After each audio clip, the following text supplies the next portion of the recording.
Are you guys going to have to, let me know that you hear me okay? Let me know that everything is good. Um, we're back live tonight. Got a great training tonight lined up for you guys. We're just going to get started here in a few moments, but, wanted to make sure a few people were able to get logged in. Want to make sure that you guys are got a pen and pad available for tonight, because we're going to dive into something that's really helping a lot of people. We're going to talk about the best way to pay your bills. The best way to pay your bills. And I know everybody has one way or another how they pay their bills, how they get things done. But what we're going to do is we're going to jump in and we're going to talk about paying your bills. We're going to talk about why is that important, how to do it, what's the most effective way, how do you get the best bang for your buck on how you plan to pay your bills. This is going to be very informative this evening. So where are we at here? There we go. We're just going to, we're going to hook this up. And when I say how to pay your bills, it's more than just you get money and you give it away. And that's what many of you are doing. And this message is really for all of my clients. However, this is for anybody who's listening. This is for anybody who's out there adulting, right? This message right here is for anyone who's just trying to get a hold of a lot of things. I was working with a couple of business owners earlier this week, and these guys are super sharp. But I noticed as when we were inside the conversation, every time I would ask, a question, a numerical number, okay, so, what's your return on this? What's your expenses on that? Or, I'll ask a question along the line of, tell me about, how you are set up with your savings. Tell me about your payroll. How are you getting those expenses taken care of? And interesting factor. They knew the numbers. They can guesstimate. They can estimate it.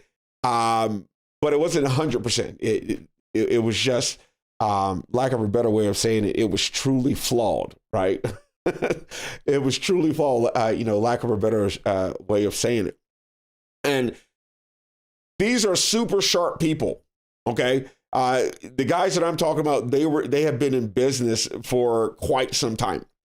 And that was great. But as the conversation went on, their wives came into the conversation, right? Their wives, they're out, I guess, getting coffee or something. I don't know. But when the wives came into the conversation, we round robin, went back to those questions and say, all right, so can you guys, tell me a little bit about how, you guys are managing your finances. What does it look like? Okay. Tell me about the income. All right, great. Income is great. Everybody can normally answer that question about income. Great. So tell me about your expenses. And the interesting factor is that, it's the guys and the girls, right? All right. So the guys knew that this is the one number. If I have this number, it covers all of our monthly expenses, and therefore I should have X amount that's extra, right? Keyword extra, right? That was awesome, right? So what am I saying here? What am I saying is that a lot of you folks, you're making it happen every day, every week, every month. You're making it happen. You're doing what you need to do to make income, to make ends meet, to make that almighty dollar, right? But then the biggest issue that we're seeing, definitely when we're helping folks activate their financial GPS, is that many people can't answer the expense question. How much are you spending in expenses? So I'm going to stop right here, and I'm going to welcome everybody who's jumping online right here. Thank you guys for being a part of tonight's event. I'm James Laster, CEO of Laster Financial Consultants. I want to say thank you to my team. Everybody that I'm working with, you guys are amazing. I love you guys. Definitely big shout out to CDP Media. And then more importantly, if this is your first time listening in, I want to welcome you this evening as we're talking about the best way to pay your bills. The best way to pay your bills. We're going to talk about this this evening. Was the most equitable way for you to be paying your bills. Okay. Now, this may be a little bit unorthodox for some of you, because, a lot of times when you walk into some form of financial planning, they're always saying, okay, you got to have a budget. You got to have a budget. And yeah, for the most part, I do agree with that. But I want to back up a little bit, and I want to talk about the banks. How do banks budget and how do banks pay their bill? If you have watched us for any period of time, we're always talking about this is what the banks do. This is how the banks do it. So let's back up a little bit and let's talk about how the banks operate and have been operating for years. Okay. Banks have one job. That's to keep a ledger of how much money is going into their bank and how much money is going out of their bank. How much is going in, how much is out. And they have to meticulously itemize how much is coming in, who sent the money, who's the money supposed to go to, what account it's supposed to go to, and boom, money is there. And then when money leaves, it has to be accounted for down to the penny. Down to the penny. Okay. And as they have to calculate this down to the penny, there's a few other auxiliary items that are added in. Okay. And I'm really am just trying to focus on just the basics. Is there a few more things that are a little bit more complex that works inside there? Absolutely. Okay, absolutely. But just basically, money coming in, where did it come from? Whose account does it go to? All right, great. A withdrawal it needs to be made. All right, so this withdrawal from this money is coming out of here, going to this account. Now, here's a trick question. When you think about the banks, is there one big pot of money that's, that the banks are pulling from? Or is the bank, do they have those accounts separated, right? And, this is all the liquid account right here. These are for the transaction. If somebody wants to take a withdrawal, but when the money comes in here, and then we disperse it this way, and then we put it out, right? Do you do your accounts that way? Right? That's the first question. So we're going to talk about what's the best way to pay your monthly bills. And I just want to point out how the banks do it. There's multiple accounts out of a bank. Right? There are funds that, maybe somebody has inside of a CD or a money market account.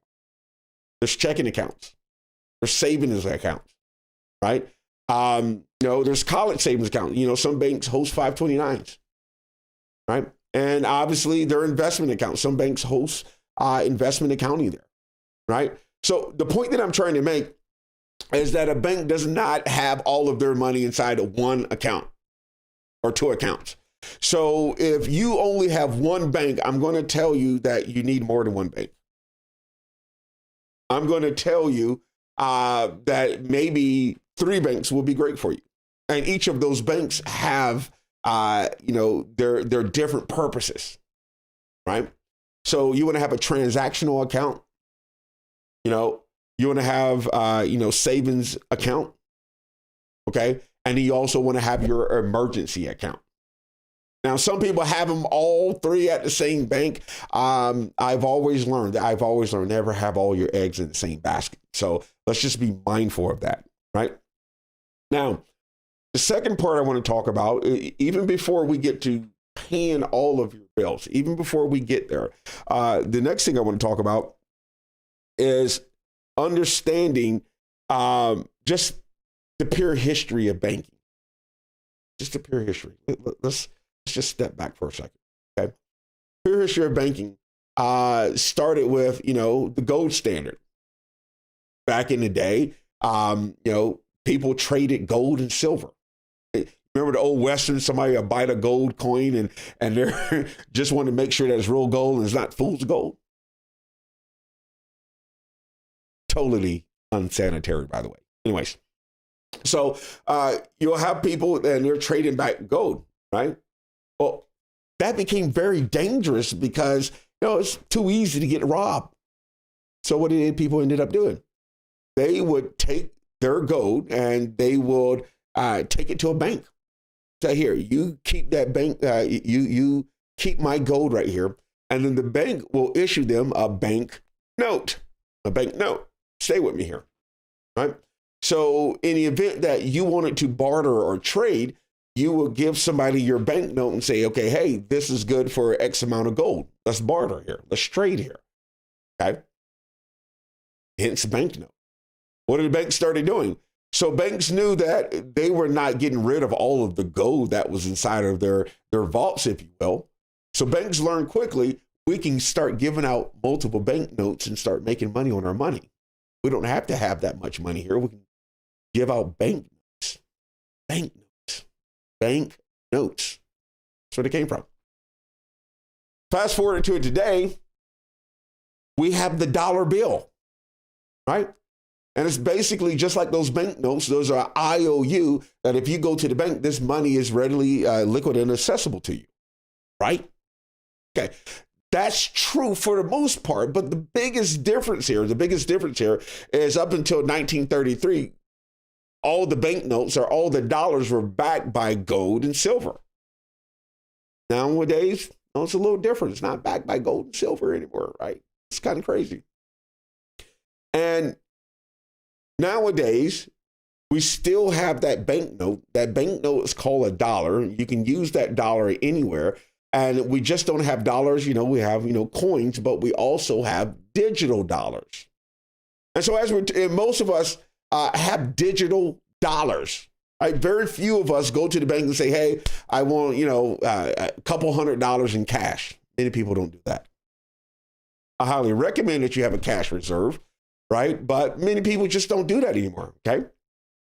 And so nowadays, everything is digital. And that's when I really want to jump in and talk about how are you paying your bills? And I definitely want to hear from you guys, definitely in the chat box, any of you guys who are listening in. I want to know how you're paying your bills. What are you doing now? What frustrates you? What don't you like? Or what's working for you? I would love to hear that. What's working for you? And what systems are you using? How are you doing your home accounting? Okay. And I'm going to clue this in for a lot of our clients. A lot of our clients are using their financial GPS to do a lot of their budgeting and to watch their cash flows as it goes in and out of their accounts. And so I just want to share a couple of tips of what is working for a lot of people right now. And hopefully that is working for you. So what are most people doing? Most people, when they get paid, they go out and they work a job or they have a business and they get paid for it in some way, shape, or form. And in some way, shape, or form, those funds enter into a bank account that's assigned to them. It can be a business bank account or a personal bank account. It enters into an account just for them. Okay. And so it enters into an account, and for the most part, it enters into a savings account. And folks calculate their expenses, and then they move it over to checking. And maybe they go online and then they just start paying those bills. A couple of my clients, they have one day a week where they batch out, so to speak. They look at all their finances. They look at, their checking account, their savings account, what their expenses are, what do they need to pay, and then boom, then they take care of it. Job's done. Okay. If you do it that way, and it works for you, who am I to judge? Right? Is there a better way? Is there an easier way? Well, I want to talk about a better way and an easier way real quick. Okay. So first of all, whatever you're doing for money, this is the first thing. This is the best way to pay your bills, right? It starts, number one, with your structure. What your structure is. Oh, and I love Nisha saying what frustrates her is not having a good plan to save better. So you're going to really love this, Nisha. You're going to really love what I'm going to talk about, because this is to cater. And I want you to understand, this is catering to a lot of our clients that are currently using their financial GPS. But this right here is really catering to everybody. And it frustrates me. And so I want you to have a better hold and a better understanding of the money game. So stay with me, all right? So when you start making money, it's all about how you are structured, right? So for those of you who are in the tax season right now, you got a 1040, right? And some of you who are business owners, you're filing those 1099s, right? So the first start of how you pay your monthly bills should be simply, how are you structured? Hey, how are you structured?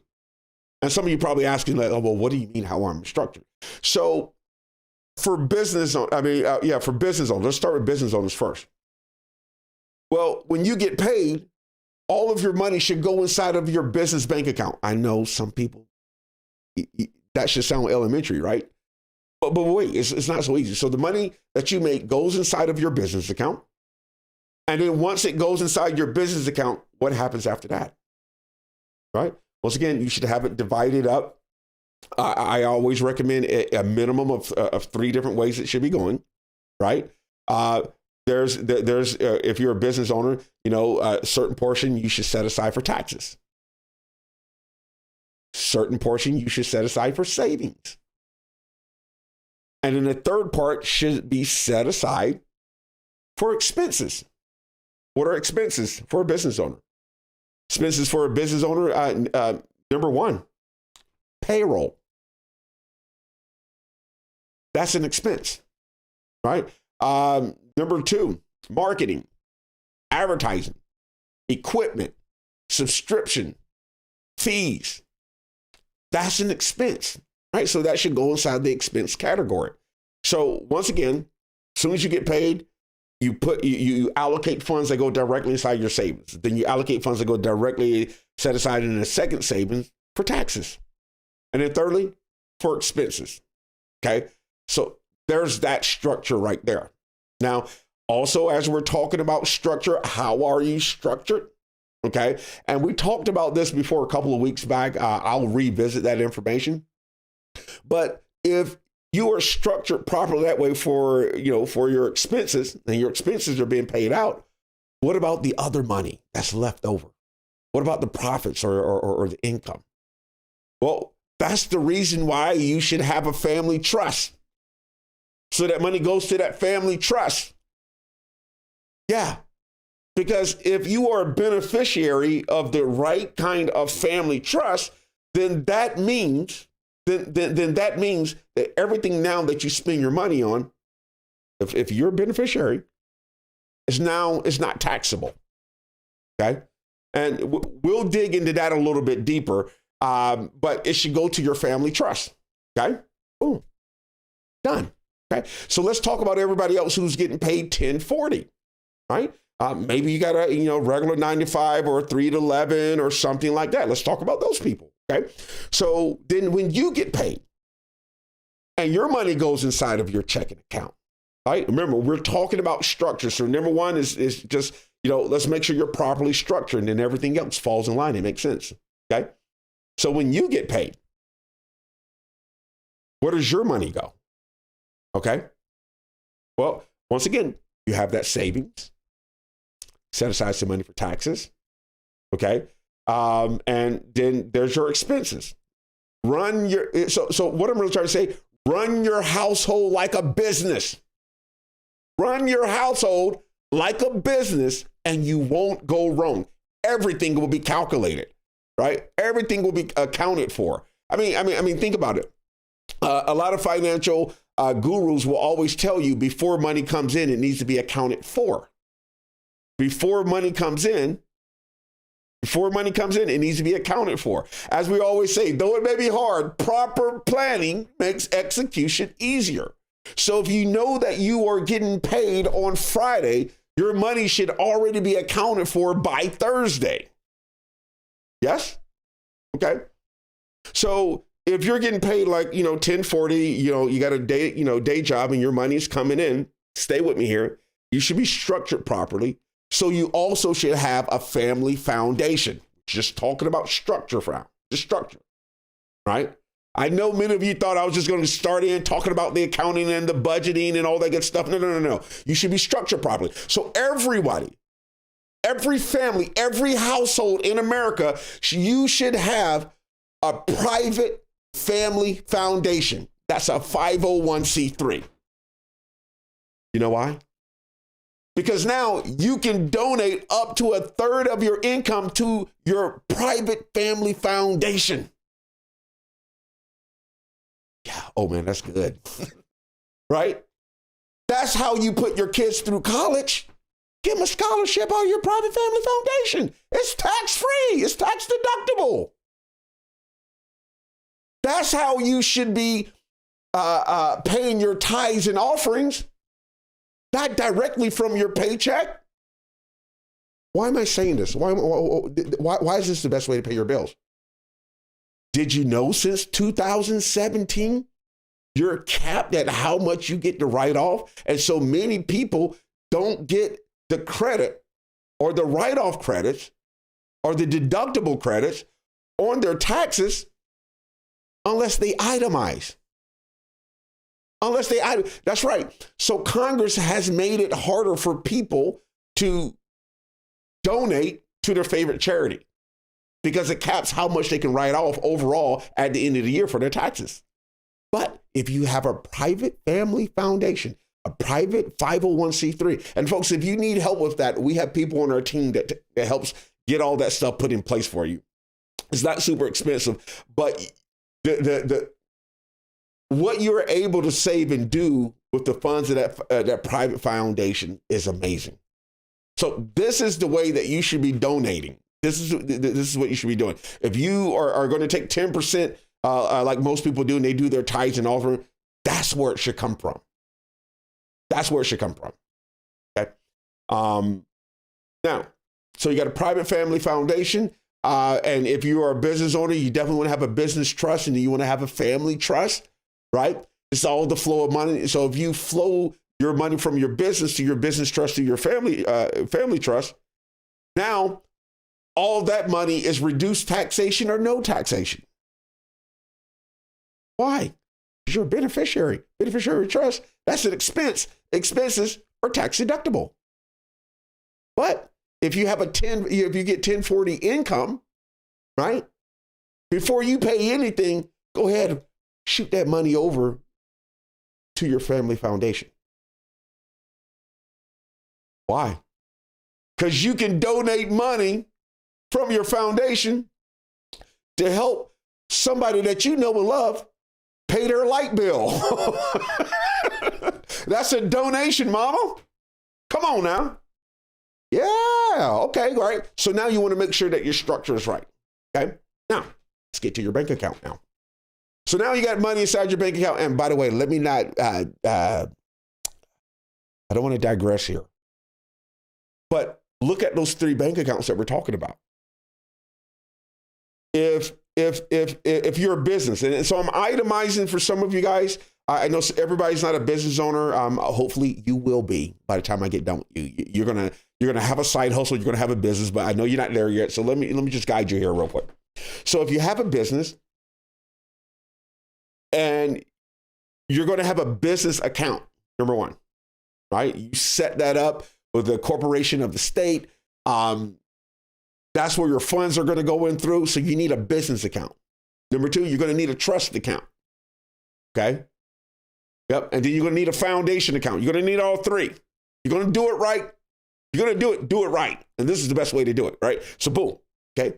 Now, if you don't have a business, you will, by the time I get done with you, you're going to have a side hustle. But before you get there, right, you have Your personal, you have a personal bank account with your name on it. You own that bank account, is yours. Okay, personal bank account. Number two, you're going to have your foundation account, right? Number three, okay. You're also going to have your flow account, your main flow account. We're going to talk about that in a moment. I'm going to explain to you what a flow account is, but just stay with me, and I hope you're taking notes, okay? And if you're not taking notes, just check out the playback, and you're going to be good. I'm going to take care of you, but just stay with me here, okay? So now, when money gets paid to you, and this is for the business owner and a personal account, when your money gets paid to you, you don't want it to go to your personal account. You don't want it to go to your business account. Not yet, no. You want it to first go to your flow account. Go to your flow account, okay? And we're talking about exactly what the banks do, okay? So you have your money go to your flow account. Now, let's back up to what I was talking about before. Before I was talking about what the banks have done, and banks have multiple accounts. And I just explained to you, if you're going to run your business or run your household like a bank, I just expressed to you some of the multiple accounts that you may have. And let me layer that by saying some of the accounts that you have. Let's say you're married. I totally believe in this. The husband should have a personal account. The wife should have a personal account. And then there should be a joint account. Somebody say amen. Right? Right? Everybody should have their own little, let's say, play money or your allowance or whatever you do with your money. That should be readily and available for you. Okay? All right. Thank you, Nisha. Amen, right? So now that you have those different accounts and you have them itemized, before money enters those accounts, it should not go directly to your account. No, don't do it that way. Why? Because your flow account is not attached to any direct payment, any automatic withdrawals. Apple's good at that. My family has iPhones, and sometimes, I would just get an email or I would look online. I was like, wow, I just got billed from Apple, right? What kind of games do my kids buy? Oh, hold on. We need to check this out, right? So you do not want anything coming out of your flow account. Your flow account is your bank vault. That's your vault. That's where you hold your money at. It cannot be touched. It cannot be pierced. You didn't give anybody access to that. Nobody probably doesn't even know you have it unless they're paying you. That's the only way they know about that account. Okay? So you put it in your flow account. Okay?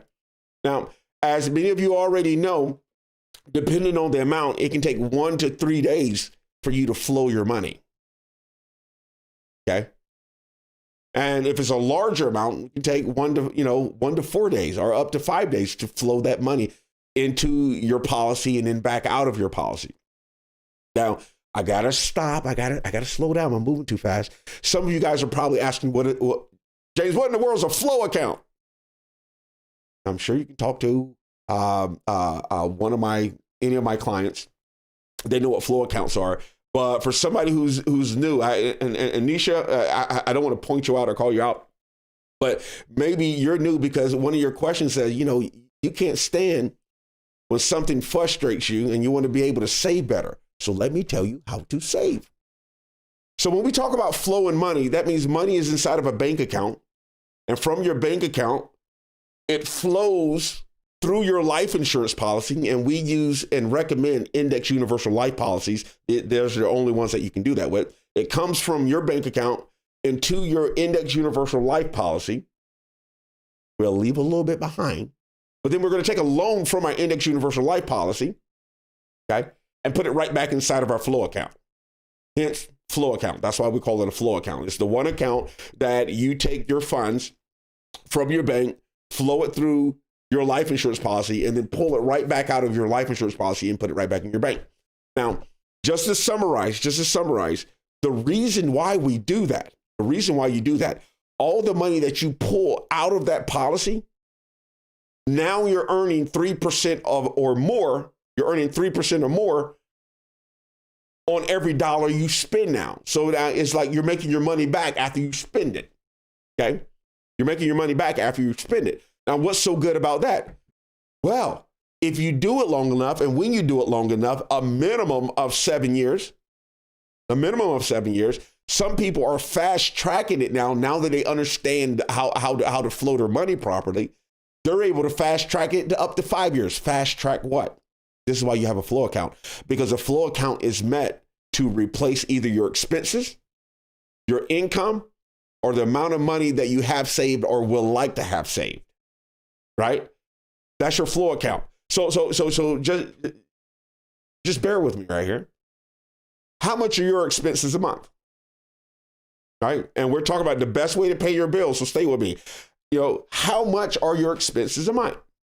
$2,000 a month? Anybody? Anybody? Let me check the chat box. Anybody going to put in the chat box? Just throw out a number. Anybody? Throw out a number here. How much, monthly amount? Anybody? Maybe one person. Oh, okay. $3,000. Thank you.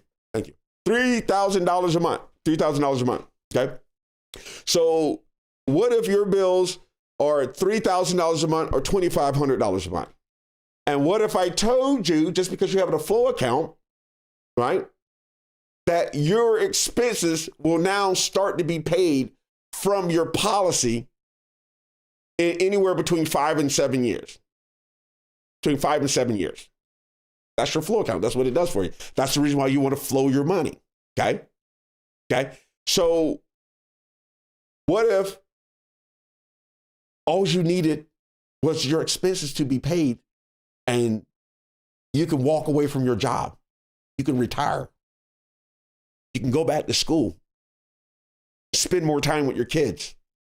You can, and we can just add on to that, whatever that is, whatever those expenses are. Or what if you say, you know what, I really want to retire, but I don't want to reduce my quality of life. That's why we flow money. Right? Because, as we're flowing money, we say, well, you know what, James, I don't want to just, replace my expenses. James, I want to replace my income, right? When I retire, I don't want to go down in quality of life. Okay, great, cool, right? It will take a little bit longer, average time between 8 and 10 years, okay? For some people, depending on your lifestyle, your life choices, your behaviors with money, it can go up to 12 years, right? Some people who are trying to pay off, let's say, a mortgage, like we can accelerate your mortgage. We can accelerate your mortgage in 12 years, as little as 12 years. Okay. And there's not a time limit for when you can pull this out, right? These are what we call day one benefits. So you open your account, you open your flow account, and guess what? Very next day, you can pull money out of your account. You can pull money out of your policy. Okay? That's how you flow money. And that's what the banks are doing. And the banks are not just doing this on their top executives. They're not just doing this on their employees. They're doing this on you.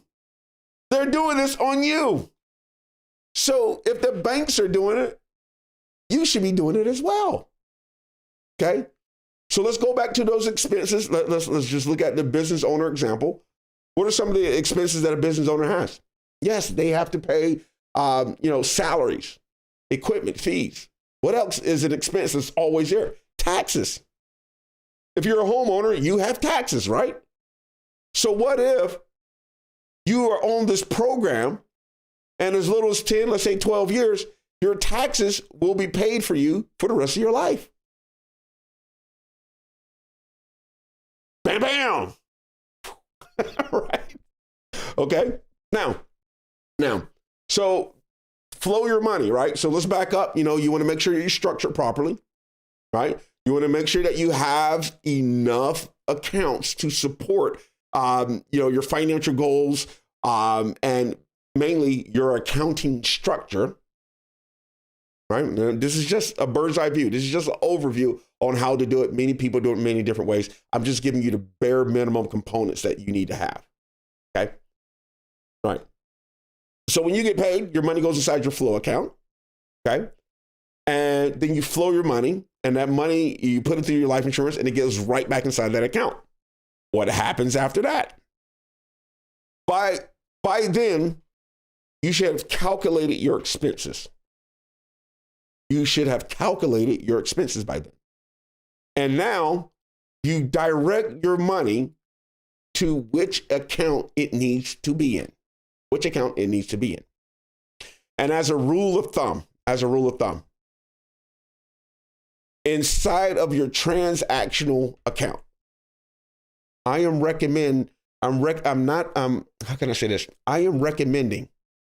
that you are so good with your expenses. You got it down to the penny, that you should not have more than just $300 inside of your transactional account, whichever one you want to use. There should not be more than $300 left inside of your account. Okay? Should not be more than $300. Now, why do I say $300? Why do I say $300?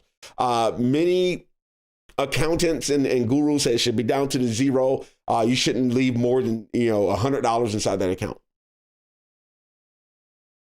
I learned in 2002 and 2008, statistics came out that people end up going into foreclosures, bankruptcies, and so forth because they were short $300.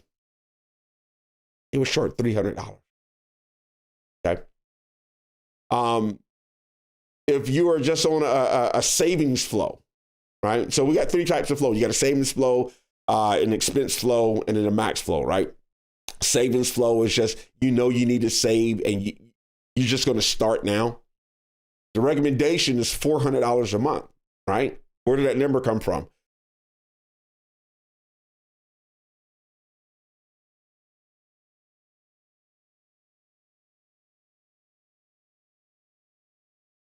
Okay, so many people went into foreclosure, lost their home because of $287.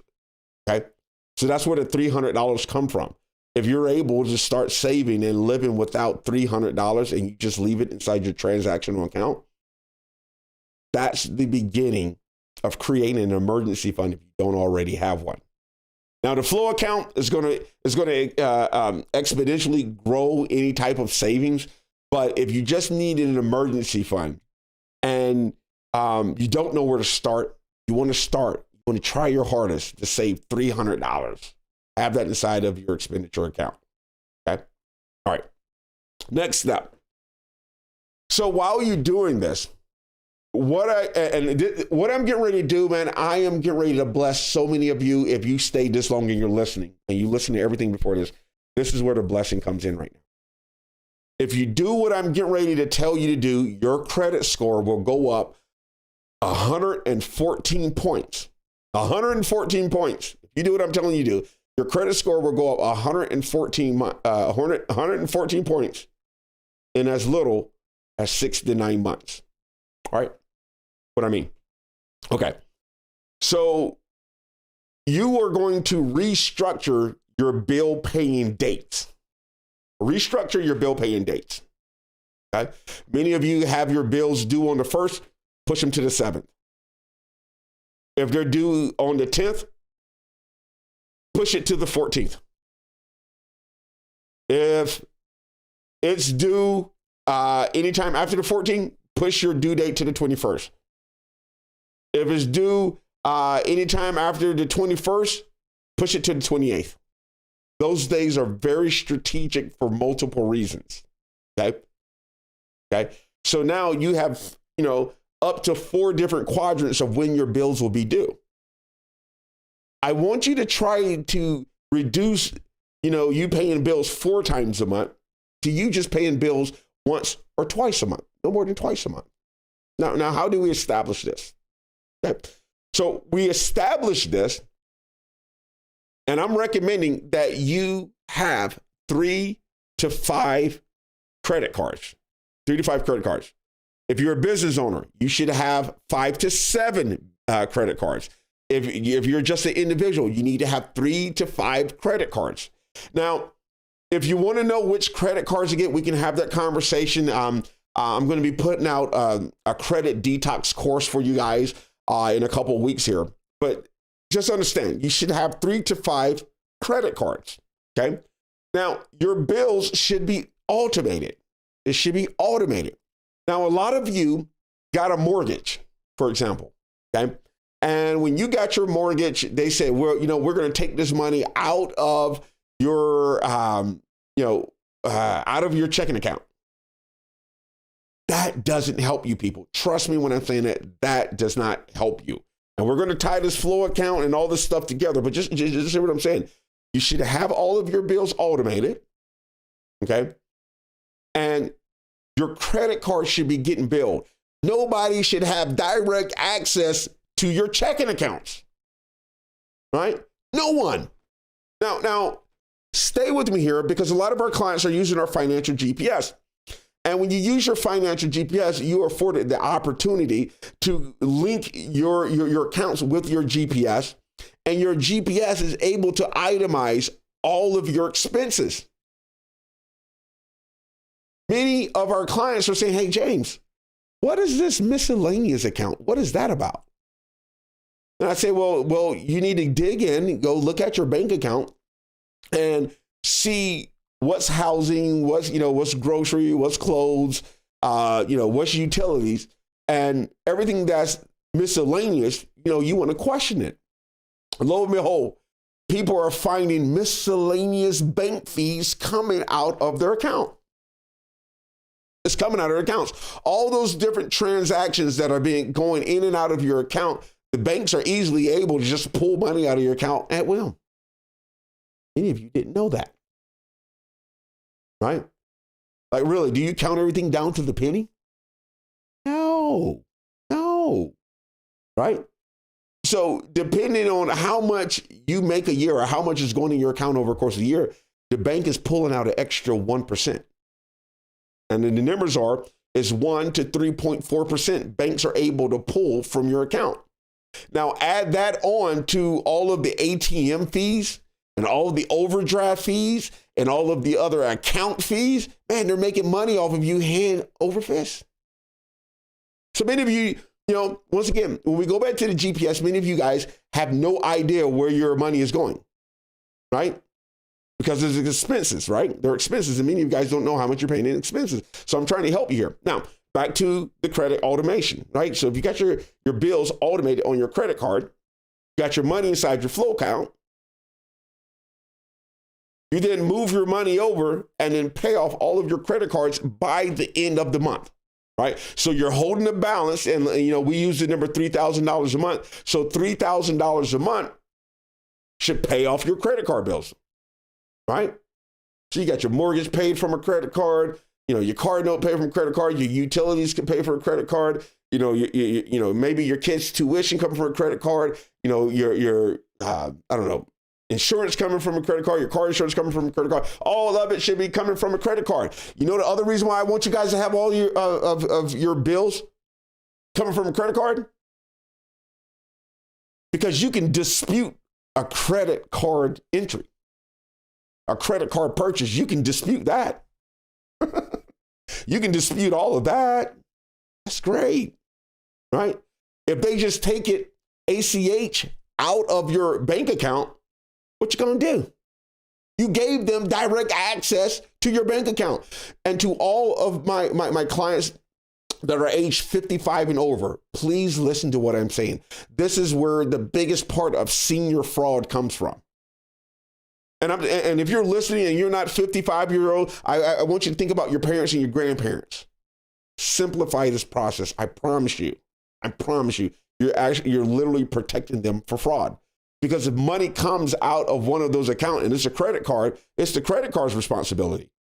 How many of you ever had a miscellaneous charge from your bank account and the bank was supposed to catch it because it's FDIC insured, and you go to report it to the bank and the bank was like, well, we'll give you $300 back. No, have everything automated. and then you can contest everything. Okay. All right. So now you got everything automated. Bill comes due, right? You move your money from your flow account to your actual bank account. All right. Hold on 1 second. Number one, by doing it this way, and you're paying your bills off you're paying your credit card bills off by the end of the month. Guess what? You're not paying any interest. You're not paying any interest. But guess what else you're doing? You're earning interest because you flowed your money before you paid your bills. You're earning interest on every dollar you spend. Okay? Now stay with me. Now it gets better. Because you've used this system of credit cards, and there was a reason why I said 6 to 9 months. I don't know what your credit score is right now. It doesn't even matter. But if you have these 3 credit cards, and obviously those 3 to 5 credit cards should be reporting to all 3 credit bureaus, right? That's how you decide what credit cards you want to use, right? So if it's a great credit card program, but it's not reporting to all 3 bureaus, look for another one. And so in my credit detox class, I do got a list of credit cards that report to all 3 bureaus. Okay. Now, here's the next part. As you are paying your credit card bills off by the end of the month, and I hope you guys are taking notes, and if you're not, just check the playback. What you really want to do is not only pay your credit card bills off by the end of the month, you want to call your credit card company and ask them, hey, when do you report to all 3 bureaus? You want to check, which bureaus do they, report to? Hopefully it's all 3. If not, start looking around, shop around. But what date do they report to? That's your new billing date. You won't have everything paid off by that date. By that date. So hence, there's a reason why I said by the 28th, right? A lot of credit card companies report that on the 29th or the 30th or the 2nd or the 3rd of the month. So you will want to have your balance paid up and cleared, carry over no balance during that time. Okay? Now, for those of you who are working on credit card debt and we're using the GPS to do that, no worries. We're going to just make those on-time payments, but the on-time payments are still going to happen before those credit cards report to those credit bureaus. Hope you're with me so far. Okay? Now, by doing this right here, and staying on top of your finance and you're flowing it through, your credit score is going to go up. But stay with me here. Stay with me. Now, if you're listening to me right now, there's something I did not talk about when I was talking about credits and credit history. So if you're listening to the sound of my voice, if you're watching this video, I just want you to raise your hand if you got something negative on your credit report. And I just felt it. I felt it in my spirit. Somebody just raised 2 hands. Okay. Right? So it's super simple. It's super simple, right? There's the Fair Credit and Reporting Act that you can use to your favor. And we talk about this in our credit detox class. It's the Fair Credit Act. And there's certain things that, that you can just write a letter and have things deleted off your credit report. Like you really don't need to hire, a credit repair specialist, right? You don't. And here. Let me look one up for you guys. Okay. So 15 USC 1692, that's the Fair Debt and Collections Act. You can just read that act. Just go to Cornell Law. Man, this is some good stuff, right? 15 USC 1692 Fair Debt and Collections Act. Or you can go to, Truth in Lending, 15 USC 1602, right? Are they telling the truth about you on your credit report? If you want to know how to get things removed immediately off your credit, or you pull your credit and you see something that you don't like, you know that you can literally just type a letter and say, hey, Experian, hey, TransUnion, such and such. And by the way, you want to make sure that you have your identification, driver's license, your address and so forth, and a picture of your social security card. And then you write them and say, hey, this is inaccurate. And by the way, I did not give so-and-so permission to communicate with you. Please delete this immediately. See, we just using federal law, you're a consumer, you just type that in, boom, boom, boom, those deletions go away. Anywhere between 15 and 30 days, that's the law. Now, I'm going to tell you something that's very, very, very amazing. This part is really good. This part is really good. Let's say you got something negative on your credit report, and we're still talking about paying your bills. I'm trying to get your credit score up to 114 points. Okay? Let's say that is, let's say that is on your credit report. Let's say you're trying to buy a house and everything is good. You have the money saved. You found the house that you want. You show the capacity to be able to pay it. But now they look at your credit and there's a ding on your credit. What do you do? What do you do? What do you do? Well, you simply just write a letter to the credit bureau and say, remove that item. You as a consumer have the ability to do that. You have the consumer rights. Okay? US 15, 1692. Just use it. Just quote that in your letter and then certified mail that letter to the credit bureau. Oh, man. So now everything that you want to show on your credit report is there, and everything that you don't want on your credit report, you get rid of it. And then just pay your bills on time. Your credit score, by being on a flow program, means that your credit score is going to go up on average to 114 points. Now, you want to have your credit score go up to at least a 690, right? 690, that's a sweet spot, right? Anything, in the 700s, you're able to get a better deal, right?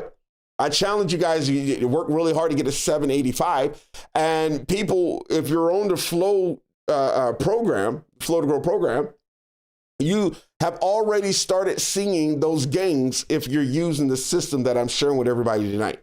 You already know.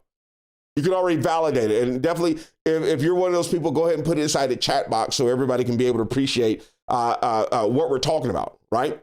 So let's do a recap real quick, right? You want to be structured properly financially so that you don't have just one bank account. You got a minimum of 3 bank accounts, okay? And one of those accounts should be your flow account. So when you get paid, the money goes directly to your flow account. Once that money goes inside your flow account, you then want to flow it through your Index Universal Life policy, pull it right back out of your Universal Life policy, back to your flow account. Now you have just started earning 3% or more on every dollar that you spend. And because your bills are going to be automated using a credit card system, I recommend 3 to 5 credit cards. Your bills are always going to be paid on time because they're drafting or they're charging the credit card. If you pay your credit cards off from your flow account by the date that they report to the credit unions, it is the most efficient and equitable way for you to be paying all of your bills. Okay? Now, I was just really catering to individuals. Let's talk about business owners, entrepreneurs, nonprofit organizations. If you do the exact same thing, specifically for your organization and for your company, for your business, okay, and you have 5 to 7 business credit cards, you can now leverage that to start purchasing investment property. You can start leveraging that to hire more people. Whoa. You remember what we talked about what the flow account is for, right? It's to replace what? Income and expenses. So if you're a business owner and you plan to be in business for another 5 to 7 years, this is the way to replace your business expenses. This is the way to replace your payroll so you're not stressed when another 2020 comes around. You're not stressed when another 2008 or 2002 come around. You're not stressed when there's a Russia to Ukraine war happening somewhere. It doesn't bother you. You're on another level. Okay. So as we're rounding things up, definitely, if there's any questions that you guys have, definitely put them inside the chat box. But this is what I have found to be the most efficient and equitable way for you guys to pay your bills, right? So I hope somebody gained something out of that. I hope you're able to start utilizing that right now.